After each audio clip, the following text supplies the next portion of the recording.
안녕하십니까. 한국약선요리협회 회장 양승입니다. 이번엔 설날에 이어서 정월 대보름에 대해서 말씀을 드리겠습니다. 옛날에는 설 명절이 시작되면 대보름에 막을 내렸습니다. 15일 동안 명절을 즐겼습니다.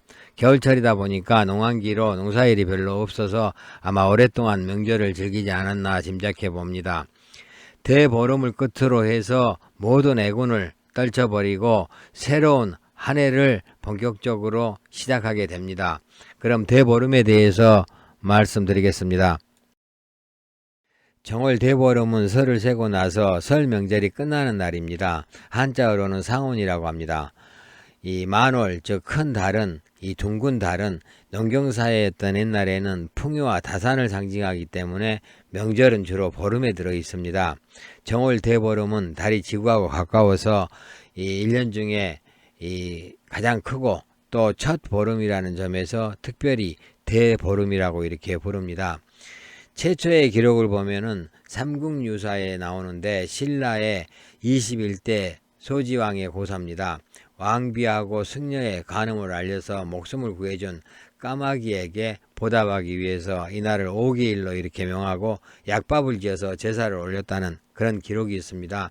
따라서 보름에는 주로 검은색 밥을 먹습니다. 삼국사기에도 나오는데 신라에서는 정월 대보름에 연등을 달아 기념했다는 그런 내용이 있습니다. 대보름에는 5가지 곡물로 오곡밥을 짓고 9가지 묵나물로 반찬을 만들어 먹었습니다. 그리고 또 부럼 깨물기가 대표적인 명절식이었죠. 오곡밥은 지역마다 차이는 있으나 일반적으로는 찹쌀, 수수, 조, 팥, 콩 등을 넣어서 만든 잡곡밥입니다. 이 찹쌀이 들어가서 찰밥이라고도 이렇게 부르죠. 부잣집에서는 대추나 밤, 꽃감, 꿀을 넣어서 약밥 형식으로 이렇게 지어 먹기도 했습니다. 묵나물은 지방에 따라서 그 종류가 이제 다르지만은 주로 박나물, 각종 버섯, 고사리, 무말랭이, 호박꼬지, 시래기, 가지나물, 취나물, 무청 이런 것들이 이제 많죠. 가을에 이제 미리 말려서 준비해 두었다가 이제 이 나물로 먹습니다.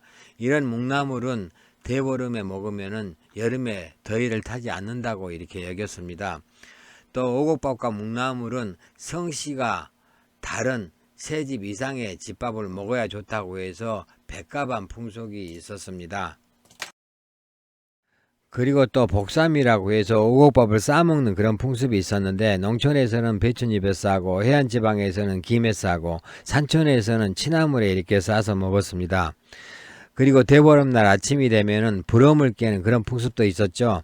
이른 새벽에 밤이나 호두, 은행, 자, 땅콩을 이렇게 깨물게 되면은 한 해 동안 종기나 부스럼이 나지 않고 치아가 튼튼해진다고 이렇게 여겼습니다. 그리고 대보름날 아침에 청주를 데우지 않고 차게 한 잔 마시는 것을 유롱주, 이명주, 기발기술이라고 이렇게 부릅니다. 열양세시기에서는 상온날 이른 새벽에 술 한 잔을 마시는 것을 명의주라고 한다라고 기록하고 있고 경도잡지에서도 소주 한 잔을 마시면 기가 밝아진다라고 이렇게 기록하고 있습니다. 각 지방에 따라서 풍습은 약간씩 다르지만은 기발기술을 마시면 기병이 안 생기고 기가 밝아지면서 1년 내내 좋은 소식만 듣는다고 이렇게 여겼습니다.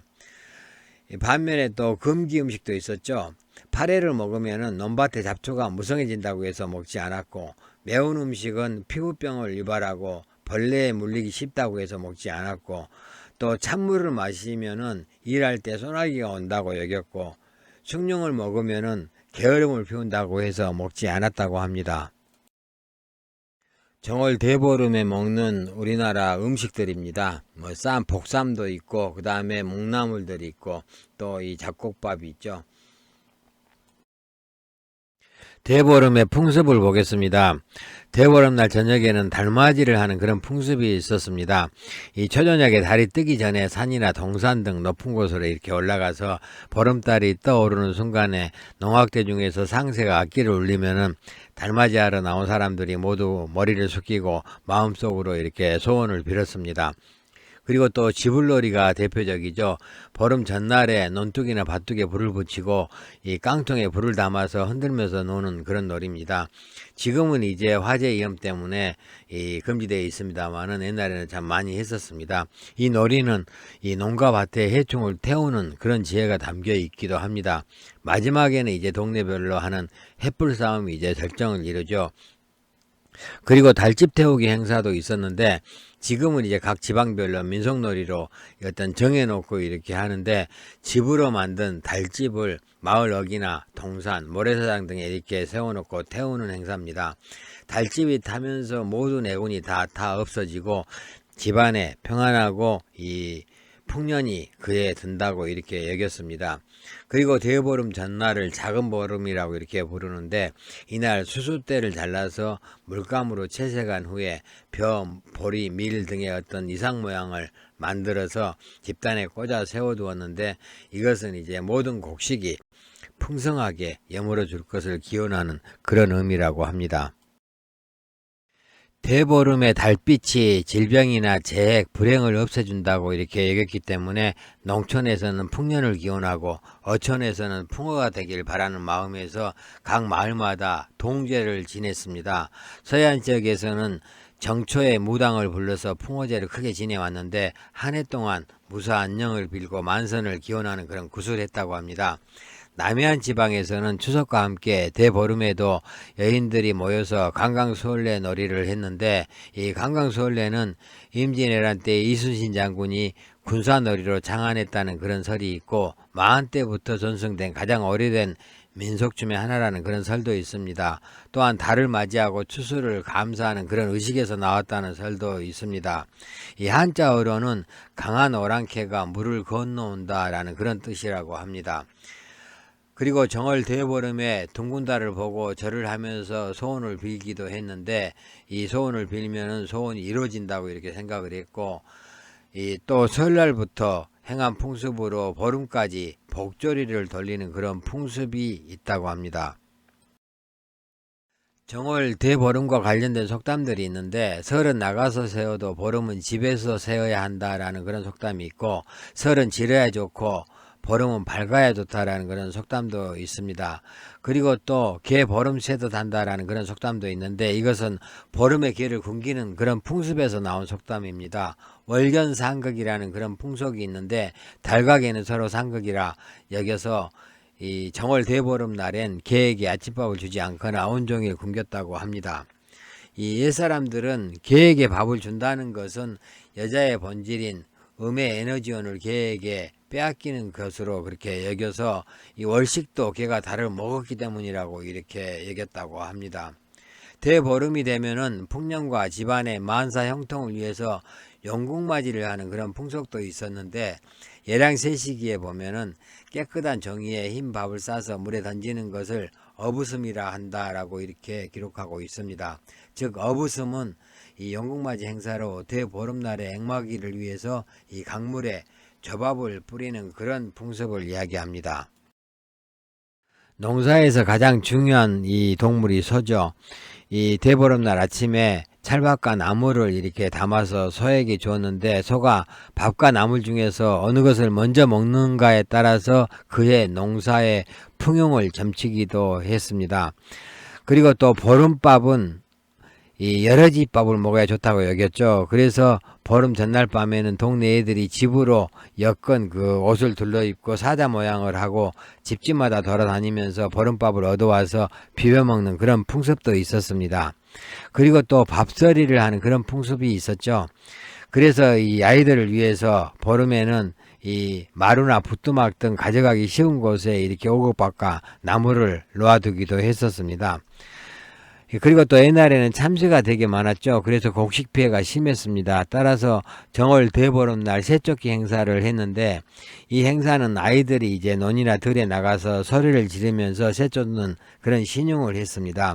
비슷한 놀이로 또 모기 쫓기도 있었는데 집의 마당이나 논 들에 서서 모기 날리는 그런 신용을 하기도 했습니다. 그리고 복도 훔치기라는 그런 풍습이 있었는데 대보름 전날 저녁에 부잣집 부엌에 흙을 훔쳐서 자기 집 부뚜막에 이렇게 바르고 복을 빌면은 부자가 된다고 이렇게 얘기했다고 합니다. 그리고 영알뜨기라는 그런 풍습도 있었죠. 대보름 전날 밤에 천상에 있던 용이 이 지상으로 내려와서 우물에 알을 낳는데 이 대보름날 새벽에 가장 먼저 용알이 떠 있다고 생각되는 그런 우물물을 길어와서 밥을 지어 먹으면은 그 해에는 운이 좋고 풍년이 든다고 이렇게 여겼습니다. 더위팔기라는 것도 있었죠. 우리 어렸을 때만 해도 이것은 있었습니다. 이마필기에 그 내용이 나오는데 당송 사람들은 어리석음을 팔았으니 이것은 더위팔기와 같은 것이다 라는 그런 말이 있습니다. 아침에 만나는 사람의 이름을 불러서 대답하면은 내 더위 사가라고 먼저 말하면은 이 더위를 팔았다고 이렇게 여겨서 이 더위를 팔면은 그해 여름에는 더위를 피할 수 있다고 이렇게 생각을 했습니다. 그리고 과일나무 장가들이기도 있었는데 과일나무가 있는 그런 집에서는 이 과일나무 가지 사이에 돌을 끼워 놓으면은 그 해에는 과일이 많이 열린다고 이렇게 여겼습니다. 대보름에 하는 행사는 되게 많았습니다. 지신 밝기는 집터를 지켜주는 지신에게 고사를 올리고 동네별로 이렇게 농악대를 이렇게 만들어서 집집마다 돌아다니면서 애군을 쫓아내고 그 집에 안녕을 축원해주는 그런 행사였습니다. 돈치기 놀이도 이제 정초부터 보름까지 이어졌죠. 동국 세시기에도 정월 대보름 편에 보면은 이 놀이가 기록되어 있습니다. 다리밟기 놀이도 있었는데 정월 대보름에 12다리를 밟으면은 자신의 다리가 튼튼해진다고 이렇게 여겨서 다리밟기를 했다고 합니다. 곶싸움은 볏짚을 엮어서 커다란 골을 만들어서 두 편으로 나눠서 이렇게 힘겨루게 하는 그런 놀이인데 한복의 옷고름 매듭에서 유래했다고 합니다. 줄다리기도 이제 이 보름에 많이 했던 행사고 그 외에도 이제 뭐 별신꽃, 안택고사, 나무새 싸움, 동체 싸움, 노다리 밟기, 탈놀이 등 다양한 놀이들이 있었습니다. 대보름에는 속신도 많았죠. 이 지역에 따라서는 정월 대보름에 키가 작은 사람이 남의 집에 출입을 하면은 그 해에 목화가 잘 자라지 않는다고 해서 출입을 못하게 하기도 했다고 합니다. 또 설날 밤에 야간기 쫓기라는 그런 풍습이 있었는데 이 지역에 따라서는 정월 대보름에 하는 그런 지방도 있었습니다. 어떤 지방에서는 16세를 귀신날이라고 이렇게 해서 이날 밤에 신발을 감추거나 엎어놓기도 했다고 합니다. 귀신을 쫓는 방법으로는 채나 키를 지붕에 매달아 놓거나 저녁에 고추씨와 목가씨를 태워서 독한 냄새를 풍기기도 했다고 합니다. 또 섣달 금운날부터 그 연날리기를 하는데 대보름이 되면은 예견, 송액 영복이라는 글을 써서 멀리 날려보내고 이 놀이를 마치는데 이것은 이제 모든 액을 보내고 복이 들어오기를 바라는 그런 마음에서 이렇게 행했다고 합니다. 만일 대보름 이후에도 연을 날리는 사람이 있으면은 이 욕설을 하기도 했는데 이것은 보낸 액을 다시 불러들인다고 이렇게 나무랬다고 합니다. 그리고 한 해 농사를 기원하는 농점도 있었습니다. 대보름날 저녁에 달이 뜨는 모양이나 색깔을 보고 그해 농사의 풍흉을 점치기도 했는데 달의 색깔이 이렇게 붉으면은 그해 가물고 달이 하얀색이면은 비가 많이 내려서 이 풍년이 든다고 이렇게 얘기했다고 합니다. 그리고 보름 전날은 잠을 자면은 눈썹이 하얗게 샌다고 해서 잠을 자지 않는 그런 풍습도 있었죠. 아이가 잠을 자면은 이 잠잘 때 눈썹에다가 흰 쌀가루나 밀가루를 발라놓고 일어나면 놀리기도 했었습니다.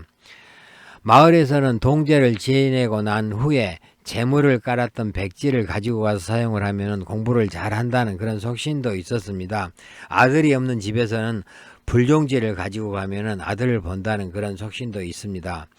이 줄다리기를 위해서 새끼줄을 꼴 때 여성들이 줄을 건너가면은 줄이 시합 중 끊어진다고 이렇게 여기기도 했고 상대방 줄을 넘으면은 아들을 낳을 수 있다고 이렇게 여기기도 했다고 합니다.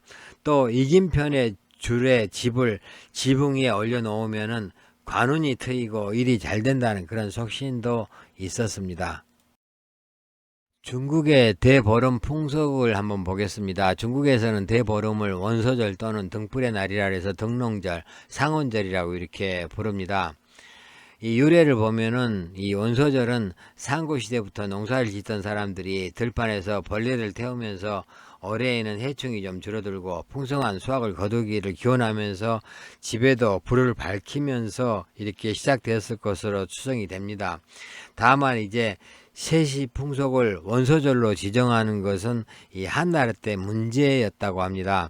엿새 날을 평정한 정월 15일 날을 민족의 기쁜 날로 여겨서 원소절로 이렇게 지정을 했는데, 이날 집집마다 등불을 매달고 비단대를 둘러서 축하를 하는 데서 유래했다고 합니다.